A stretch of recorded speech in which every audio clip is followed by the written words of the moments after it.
তো আমি মানসিক সমস্যাতে দীর্ঘ আজকের ১৩ বছর ধরে ভুগছি।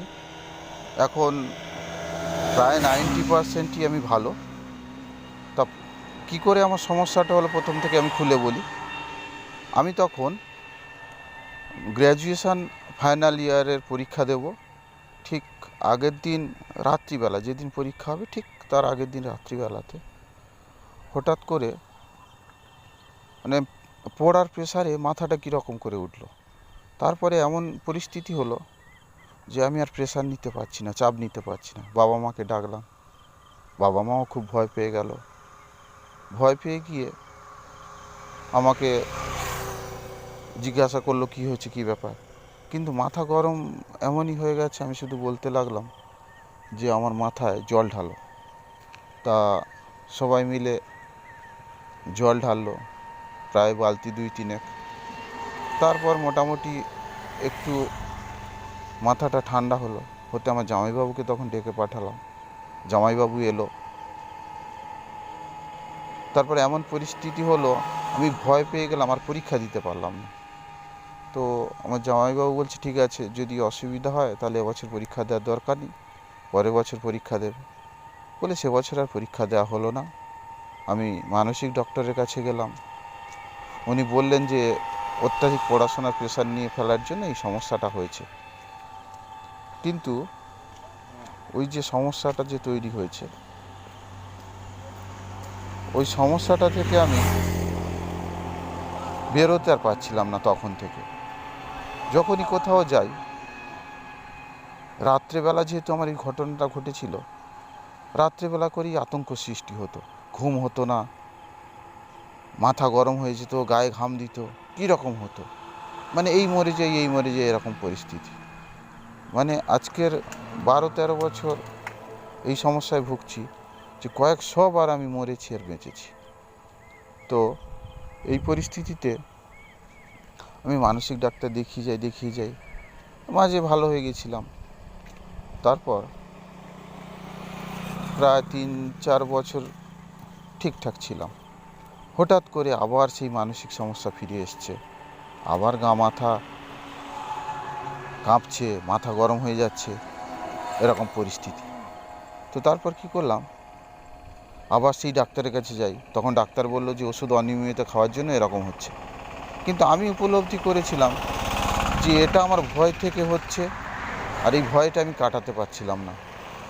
আর সেই সময় এত মানে আজকের দিনে যেমন মোবাইল খুললেই বিভিন্ন ধরনের মানসিক সমস্যা থেকে সুস্থ হওয়া লোকগুলো যারা তাদের ভিডিও দিচ্ছে, তাদের দেখে যে মনে স্বস্তি পাবো বা সাহস জোগাবো, সেই রকম পরিস্থিতি ছিল না। তখন করলাম কি, ওষুধ খেয়ে যেতে হবে, খেয়ে যাচ্ছি, মনকে শক্ত করার চেষ্টা করলাম, কিন্তু হচ্ছে না। তারপরে এই মাথা গরম থেকে এলো নতুন ধরনের সমস্যা। নতুন ধরনের সমস্যাটা এরকম, হঠাৎ মনে হচ্ছে পেট ব্যথা করছে, হঠাৎ মনে হচ্ছে মাথা যন্ত্রণা হচ্ছে, হঠাৎ ঘুম থেকে উঠলে মনে হচ্ছে পুরো মাথাটা ব্যথা হয়ে আছে, কখনো কখনো বুক ধড়ফড় করছে। এবার এমনও পরিস্থিতি তৈরি হয়ে গেছিল যে চোখের যন্ত্রণা শুরু হয়ে গেল। আমি ভাবলাম যে চোখটা বোধহয় খারাপ হয়ে যাবে।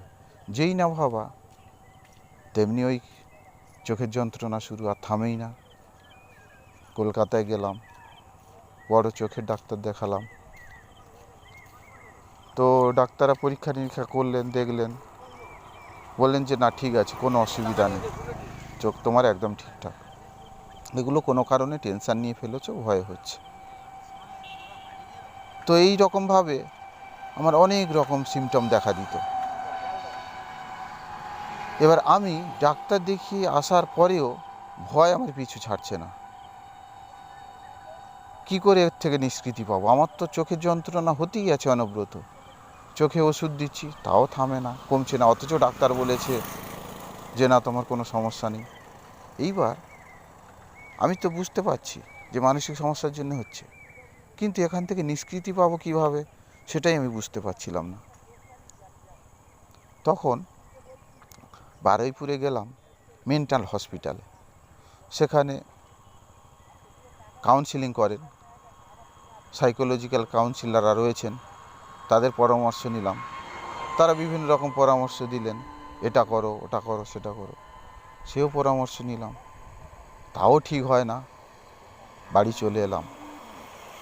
তারপরে হঠাৎ মনে হলো, আমার বাড়ির পরামর্শে, সবার পরামর্শে একটা ওঝার কাছে গেলাম। তিনি বলছে, হ্যাঁ, তোমাকে 1 সপ্তাহে ঠিক করে দেবো। আমাকে ওই 4,000 বা 5,000 টাকা চেয়েছিল। কিন্তু আমি ভাবলাম যে আমার এটা তো মানসিক সমস্যা। ওঝা যাই করুক না কেন, মানসিক সমস্যা কি দূর করতে পারবে?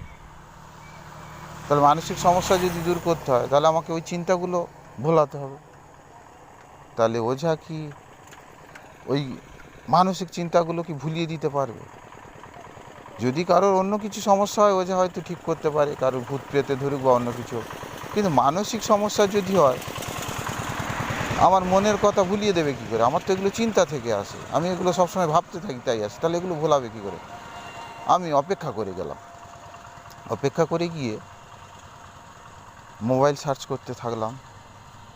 মোবাইল সার্চ করতে করতে বিভিন্ন চ্যানেল দেখতে পেলাম। তারপর দেখতে দেখতে হঠাৎ মিলন ভাইয়ের ভিডিও দেখলাম ও এরকম প্রায়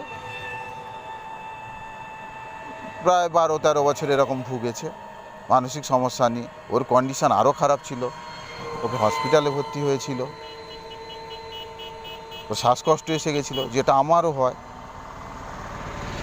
ঠিক মানে আমার যে সিমটমগুলো হয়েছিল, প্রায় বলতে গেলে 50-60 রকম সিমটম, 50-60 রকম সিমটম। এহেন সিমটম নেই যে মানসিক সমস্যায় যারা ভুগছে তাদের যা সিমটম, তাদের সবার সিমটম জড়ো করলে আমার ঠিক ততগুলো সিমটম ছিল। তখন যাই হোক, মিলন ভাইয়ের ভিডিওটা দেখলাম, ওর রিকভারি ভিডিওগুলো দেখা শুরু করলাম। দেখলাম যে ও অনেকের সমস্যাই সমাধান করেছে ওর মেন্টাল সাপোর্ট দিয়ে, ওর বিভিন্ন রকম যে মনের জোর তৈরি করার কৌশল, সেগুলো দেখলাম। এবং যারা নিজে মুখে বলছে রিকভারি ভিডিওতে যে হ্যাঁ, এটা কোনো সমস্যাই নয়, এটা মনটাকে শক্ত করতে হবে, এটা মনের ভয়ের জন্য এরকম হচ্ছে, তখন আমি কি করলাম, মিলন ভাইয়ের সঙ্গে যোগাযোগ করলাম। ওকে আমি বিষয়টা খুলে বললাম, ও শুনলো এবং আমাকে কিছু পরামর্শ দিল এবং কিছু রুটিন করে দিল। সেই রুটিন অনুযায়ী আমি চলতে থাকলাম, ওর পরামর্শ অনুযায়ী আমি চলতে থাকলাম। দেখলাম 1-1.5 মাস বা 2 মাসের মাথায় ম্যাজিকের মতো সব ভ্যানিশ। আমি তো অবাক হয়ে গেলাম যে যেটা ডাক্তার এতদিনও করতে পারেনি বা কাউন্সিলাররা করতে পারেননি, ওর পরামর্শ শুনে খুব তাড়াতাড়ি আমি দেখলাম বেশিরভাগটাই আমি সুস্থ হয়ে গেছি। এখন হ্যাঁ, মাঝে সাঝে সমস্যা হয়তো আসে বিরক্ত করার জন্য, কিন্তু সেগুলোকে গুরুত্ব দিই না। হ্যাঁ,